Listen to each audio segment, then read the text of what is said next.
Hello and welcome to the latest edition of The Road to Recovery. On today's show, we'll continue updating the Snowy Monero region on how bushfire recovery is progressing in our community. We'll catch up shortly with Sarah Blyton, the Economic Development Officer at Snowy Monero Regional Council, to chat about the importance of economic recovery post bushfires and how that process has been further complicated by the COVID-19 troubles. We'll also let you know about bushfire recovery assistance points. They're back and there are some dates coming up very soon where you'll have a chance to catch up for a cuppa with the bushfire recovery team and the agencies responsible in the recovery process. So that and plenty more to get through on today's edition of The Road to Recovery.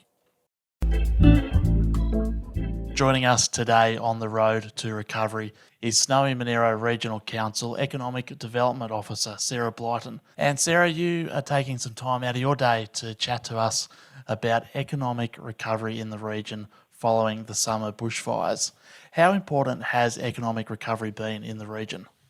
Oh, Nathan, honestly, it's been really hard for our businesses these past 7 months now, and it's crazy to think that, the year isn't over yet, and who knows what the rest of winter will bring. So, hoping for a better 6 months ahead, but I guess, so far modelling undertaken by Ernst & Young or EY for the National Bushfire Recovery Agency found the impact to our economy from the bushfires was over $150 million, which, alone is absolutely massive to contemplate. But EY have also recently undertaken a report that was commissioned by some environmental conservation groups.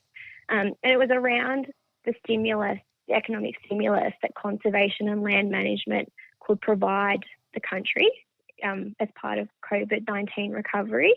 So the report actually scaringly found that Snowy Monero is the most heavily impacted LGA in New South Wales because of COVID-19, and we're in the top 5 in Australia. So I guess when you drill that down into some of the numbers, it means we lost about 15% of our full-time employment over the sort of, height of COVID impact, and that's about 1,090 jobs. And on top of that, around 13% of our gross value added product. So, combining the 150 million with another 13%, it is an absolutely massive hit, and it's definitely not over yet. So those numbers are staggering, Sarah, to think that our LGA is so heavily affected. How then, with COVID-19, are you as an economic development officer able to work within this environment and help our businesses recover? I guess the one thing for us, Nathan, is early on we created the SMRC COVID-19 Local Business Forum, which is a private Facebook group, and we acknowledge that not everyone has Facebook, but that's been a really helpful tool for us to communicate the ever-changing information and advice coming out from both, the state and federal government. And we're continuing to use that, especially as things seem to be deteriorating a little bit more at the moment. But to be honest, right now, because council doesn't really have a role in determining any of the legal requirements, the trading requirements, we're really just about sharing information and, where possible, helping connect our local businesses with people who can provide support to help them work through, what these restrictions mean for their business. Sarah, one industry that was heavily affected within the Snowy Monero region and the Greater South East region was the timber industry, and just recently there's been some funding come their way. Yeah, that's right, Nathan. So we've received some bushfire recovery funding, which council are delivering a few projects under, but one of them, which is really important to us in the region, is the softwoods industry. So we've appointed Margills Groom, who are a forestry consultant, and they're going to deliver a Bombala region softwoods bushfire recovery study.